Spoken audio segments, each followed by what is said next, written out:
بسم اللہ الرحمن الرحیم۔ یہ ریڈیو قطر ہے۔ اب آپ محمود احمد سے خبریں سنیے۔ ابتدا میں پیش خدمت ہیں اہم خبروں کی سرخیاں۔ وزیر اعظم و وزیر داخلہ کو جمہوریہ لبنان کے نگران وزیر اعظم کی جانب سے ٹیلی فون کال موصول ہوئی ہے۔ قطر نے کہا ہے کہ وہ برادر فلسطینی عوام کے حقوق کی حمایت بدستور جاری رکھے ہوئے ہے۔ وزارت صحت نے کہا ہے کہ ملک کے اندر کرونا وائرس کے مزید 292 مریض صحتیاب ہو جانے کے بعد شفا پانے والے افراد کی مجموعی تعداد اب 1,13,216 ہو گئی ہے۔ اور برطانیہ، فرانس اور جرمنی کی حکومتوں نے ایران پر اقوام متحدہ کی پابندیوں کو جاری رکھنے کا امریکی حکومت کا مطالبہ مسترد کر دیا ہے۔ یہ تھیں اہم خبروں کی سرخیاں۔ لیجیے اب آپ تفصیل سے خبریں سنیے۔ وزیر اعظم و وزیر داخلہ شیخ خالد بن خلیفہ بن عبدالعزیز آل ثانی کو جمہوریہ لبنان کے نگران وزیر اعظم حسن دیاب کی جانب سے ٹیلی فون کال موصول ہوئی ہے۔ گفتگو کے دوران انہوں نے بیروت کی بندرگاہ پر دھماکے کے بعد لبنان کی حکومت اور عوام کو ریاست قطر کی جانب سے دی گئی امداد کے لیے صاحب اسم و امیر شیخ تمیم بن حمد آل ثانی کا شکریہ ادا کیا۔ دونوں وزراء اعظم کی بات چیت میں قطر اور جمہوریہ لبنان کے تعلقات اور انہیں مزید مضبوط بنانے سے متعلق معاملات زیر بحث آئے اور لبنان کی تازہ ترین صورتحال کے بارے میں تبادلہ خیال کیا گیا۔ نائب وزیر اعظم و وزیر خارجہ شیخ محمد بن عبد الرحمن آل ثانی سے تنظیم آزادی فلسطین PLO کی ایگزیکٹو کمیٹی کے سیکریٹری جنرل صاحب ارکات نے ٹیلی فون پر رابطہ کیا ہے، جس کے دوران فلسطین کی تازہ ترین صورتحال اور موجودہ علاقائی اور بین الاقوامی حالات کے بارے میں غور و خوض کیا گیا۔ فلسطینیوں کے مسئلے کے بارے میں نائب وزیر اعظم اور وزیر خارجہ نے کہا کہ ریاست قطر برادر فلسطینی عوام کے حقوق کی حمایت جاری رکھے ہوئے ہے اور وہ اقوام متحدہ کی سلامتی کونسل کی قراردادوں اور عرب امن کوششوں کے تحت فلسطین کے مسئلے کا ایک ایسا حل چاہتی ہے جس کے ذریعے سن 1967 کی سرحدوں کے مطابق فلسطینیوں کی ایک آزاد اور خود مختار ریاست قائم ہو جس کا دارالحکومت بیت المقدس ہوگا۔ نائب وزیر اعظم و وزیر مملکت برائے امور دفاع ڈاکٹر خالد بن محمد العطیہ نے کہا ہے کہ قطر اور لیبیا کے تعلقات بہت پرانے ہیں جو باہمی احترام اور تمام شعبوں میں تعاون کی بنیاد پر قائم ہیں۔ الجزیرہ ٹیلی ویژن کو دیے گئے انٹرویو میں ڈاکٹر العطیہ نے کہا کہ لیبیا کے بحران کا سیاسی حل بہت اہمیت رکھتا ہے اور یہ سیاسی حل اقوام متحدہ کی سلامتی کونسل کی متعلقہ قراردادوں کی روشنی میں شکرات سمجھوتے کے تحت ممکن ہے اور اس کا کوئی دوسرا حل نہیں ہے۔ دریں اثنا مبصرین نے بھی لیبیا کے بحران کے سیاسی حل کی اہمیت پر زور دیا ہے۔ ادھر طرابلس میں لیبیا کی بین الاقوامی سطح پر تسلیم شدہ حکومت نے جنگ بندی کا اعلان کر دیا ہے، جبکہ ملک کے شمالی علاقے میں مخالف پارلیمنٹ کے لیڈر نے بھی تشدد کی کارروائیوں کو بند کرنے کی اپیل کی ہے۔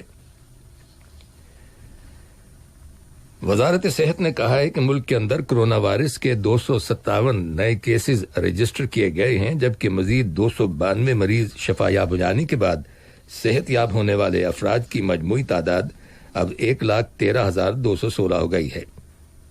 تمام نئے مریضوں کو آئسولیشن میں رکھا گیا ہے اور انہیں طبی سہولتیں فراہم کی جا رہی ہیں۔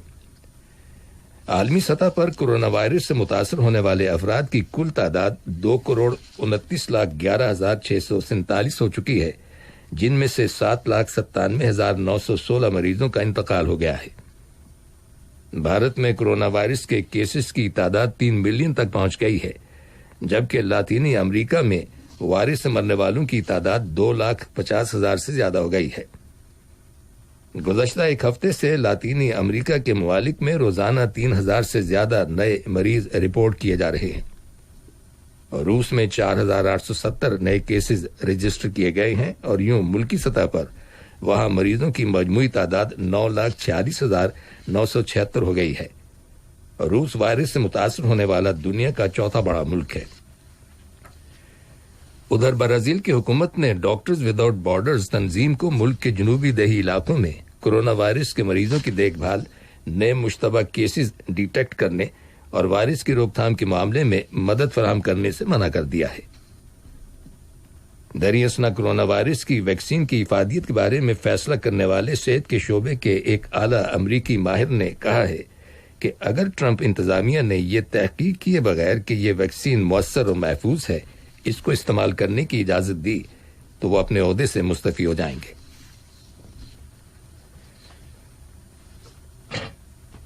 یہ خبریں ریڈیو قطر سے نشر کی جا رہی ہیں۔ امریکہ نے کہا ہے کہ وہ آئندہ 3 برسوں کے دوران عراق سے اپنی فوجیں واپس بلا لے گا۔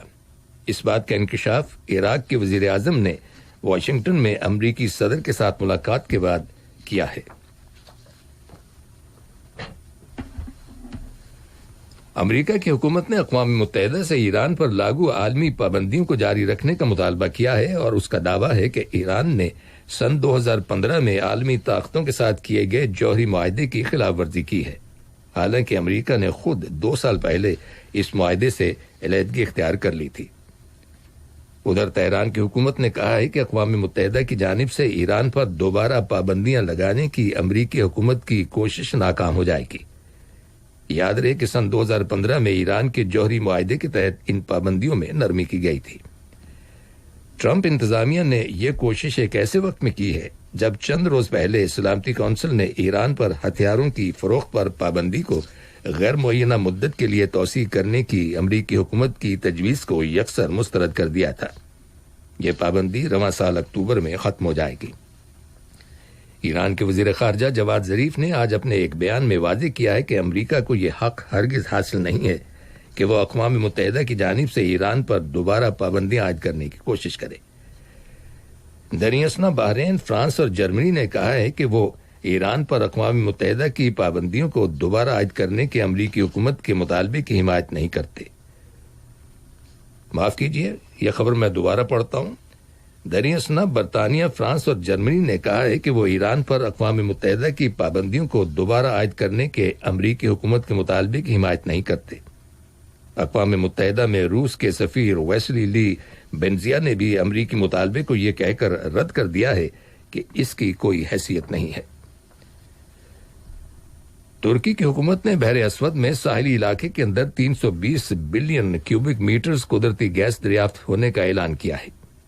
صدر رجب طیب اردوان نے اسے ایک تاریخی اہمیت کی خوشخبری قرار دیا ہے اپنے ملک کے لیے جس کا زیادہ تر انحصار درآمدی توانائی پر ہے۔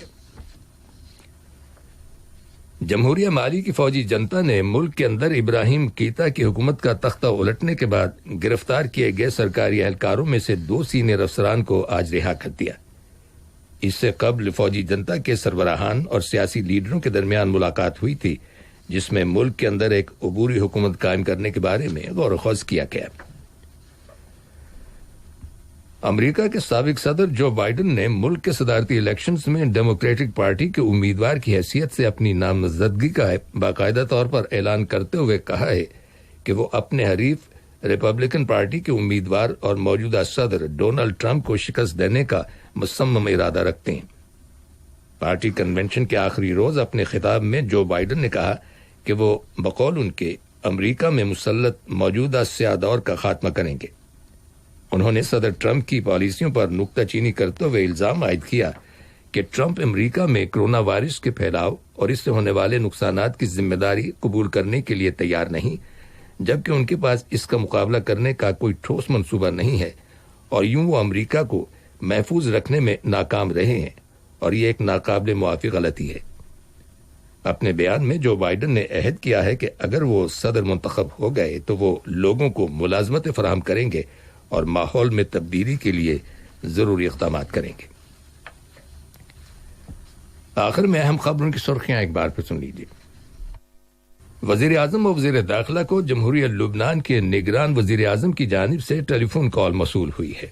قطر نے کہا ہے کہ وہ برادر فلسطینی عوام کے حقوق کی حمایت بدستور جاری رکھے ہوئے ہے۔ صحت نے کہا ہے کہ ملک کے اندر کرونا وائرس کے مزید 292 مریض صحت یاب ہو جانے کے بعد شفا پانے والے افراد کی مجموعی تعداد اب 1,13,216 ہو گئی ہے۔ فرانس اور جرمنی کی حکومتوں نے ایران پر اقوام متحدہ کی پابندیوں کو جاری رکھنے کا امریکی حکومت کا مطالبہ مسترد کر دیا ہے۔ ریڈیو قطر سے خبریں ختم ہوئی۔ بسم اللہ الرحمن الرحیم۔